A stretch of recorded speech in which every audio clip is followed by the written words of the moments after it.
Olá, meus amigos, olá, meus irmãos, a graça e a paz de Jesus seja com todos vocês. Graças a Deus estamos aqui mais um momento, podendo desfrutar da graça de nosso Deus. Amém? Nós estaremos lendo hoje Gálatas de número 4 e olha que as escrituras nos ensina. Digo, porém, que enquanto o herdeiro é menor de idade, em nada difere de um escravo, embora seja dono de tudo. No entanto, ele está sujeito a guardiões e administradores até o tempo determinado por seu pai.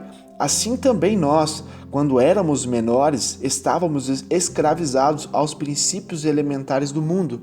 Mas quando chegou a plenitude do tempo, Deus enviou seu Filho, nascido de mulher, nascido debaixo da lei, a fim de redimir os que estavam sob a lei, para que recebêssemos a adoção de filhos.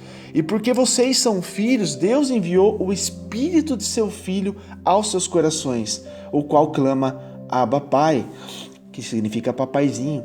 Assim, você já não é mais escravo, mas filho, e por ser filho de Deus, Deus também tornou o herdeiro.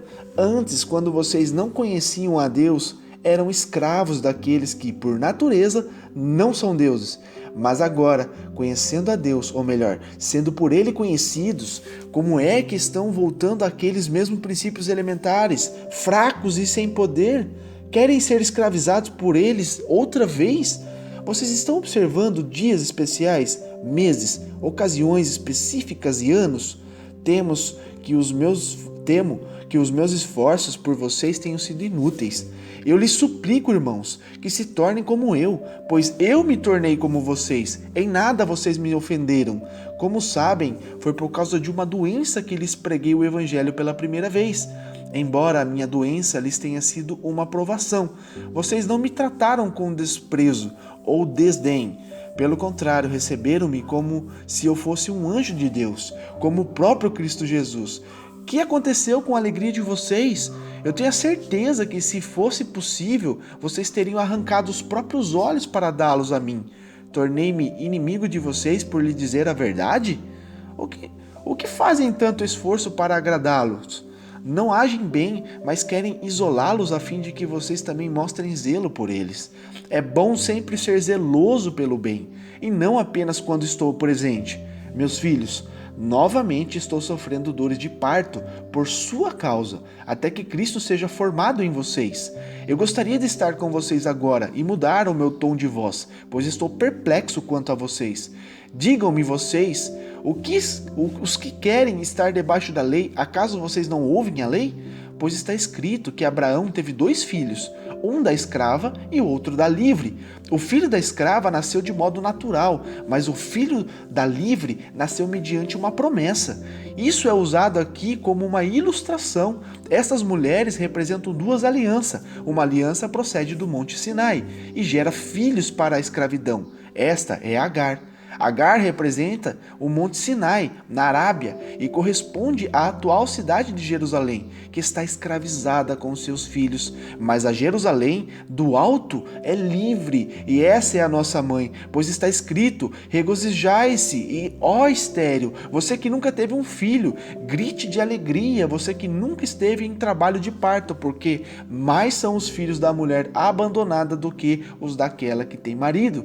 Vocês, irmãos, são filhos da promessa como Isaque. Naquele tempo, o filho nascido de modo natural perseguia o filho segundo o Espírito. O mesmo acontece agora. Mas o que diz a Escritura? Mande embora a escrava e o seu filho, porque o filho da escrava jamais será herdeiro com o filho da livre. Portanto, irmãos, não somos filhos da escrava, mas da livre. Amém? Graças a Deus por isso. Meus amados, aqui Paulo está exortando mais uma vez o povo a respeito de filhos da escravidão e da liberdade. Como os cristãos, nós fomos libertos em Jesus Cristo. Liberto do quê? Das obrigações, da prática da lei, né? Para a justificação dos nossos pecados. Nós somos justificados mediante a fé em Cristo Jesus, não mediante a lei mosaica, porque pela lei mosaica todos nós somos pecadores. Então agora nós fomos justificados pela justiça de Deus que está em Cristo Jesus. Amém? Então em Gálatas 4, Paulo aqui começa a falar sobre a nossa adoção em Jesus Cristo. Ele esclarece muito bem o fato aqui de que anteriormente o ser humano, estávamos debaixo da autoridade da lei, né? Por causa da ausência da redenção. Quer dizer, Cristo não tinha vindo ainda, então tinha que ter uma lei, tinha que ter uma autoridade, né? Até que a redenção viesse para a humanidade. Então, a graça de Deus que se manifestou em Cristo é muito superior à lei de Moisés. Por isso, não devemos voltar ali aos fracos rudimentos da lei. Hoje nós vemos que os judeus, até hoje, eles estão vivendo ainda a lei mosaica, né? E Cristo veio, né, uma forma de redenção para a humanidade, como, né, propiciação do pecado meu e teu, da humanidade, para que nós sejamos livres, libertos de toda a autoridade da lei. Então, meus amados, nesse ponto aqui é muito franco, né, com os Gálatas. Ele lhes mostra que em Jesus nós somos filhos, né? Ele faz aqui a menção, sim, para nós termos entendimento, filhos de Sara. Isso é espiritual, meus amados, não é nada carnal. Nós somos filhos de Sara e não de Agar. A promessa que Deus fez com Abraão lá atrás, falou assim: Abraão, bendito será tu, pai de multidões, de nações, né? Você terá um filho com Sara. E este filho será o filho da promessa. Então o que acontece? Por causa do homem querer fazer do teu jeito, né? Ali Sara, por não esperar o tempo determinado por Deus, ela ali fez com que Abraão se deitasse com a sua escrava, com Agar. E ali ela deu um filho, o Ismael, que não é o filho da promessa. Deus abençoa, ele abençoa, mas não é o filho da promessa. A promessa que Deus revelou a ele não é sobre esse filho, e sim sobre Isaque. Então, meus amados, nós não somos filhos dessa promessa, desse ato de Abraão com Sara que fez com Agar, e sim somos livres através da promessa que foi feita a Abraão e Sara, amém? Somos livres e não escravos. Então aqui ele está falando assim, ó, para ilustrar que a imaturidade espiritual daqueles que viviam sob a lei de Moisés, Paulo lembrou os Gálatas aqui de certas características de um herdeiro. Um herdeiro quando é criança. Embora por direito de nascença ali ele possuísse a inteira propriedade, todas as coisas de seu pai, ele era mantido em submissão e não podia tomar decisões, quer dizer, ele tinha tutores, né? Tinha alguém, né, de maior ainda que estava cuidando das coisas dele até que ele possuísse a idade certa para poder possuir todos os teus bens. Então, na verdade, o herdeiro, como uma criança, estava sob a guarda dos tutores, e que esses tutores protegiam seus bens. Era assim até que ele veio de idade e se tornasse adulto. Antes da conversão, os Gálatas ali, assim como todos nós, servíamos a falsos deuses, tais como Zeus, Hermes, dinheiro, tantas outras coisas, né? Mas quando conhecemos a Deus, e eles conheceram a Deus também, ou foram conhecidos por ele fala assim, não foram vocês conhecer a Deus, Deus conhece vocês. Não foi nós que amamos a Deus, Deus nos amou, amém? Então nós passamos a ser o quê? Libertos da cegueira espiritual. Então, no entanto, meus amados, eles ali estavam retrocedendo, eles estavam voltando ao legalismo, e isso deixou Paulo pasmo, né? Desconcertado. Ele falou assim, olha, eu não tô acreditando que vocês estão voltando às velhas práticas. Será que eles entendiam que estavam voltando para um estado de escravidão da religiosidade de novo? Era esse o real desejo deles? É isso mesmo que vocês querem?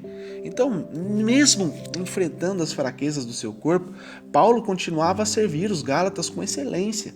Embora a atitude de Paulo para os Gálatas ele fosse sincera, os legalistas, com suas mentiras ali, eles acusavam de sentimentos profanos.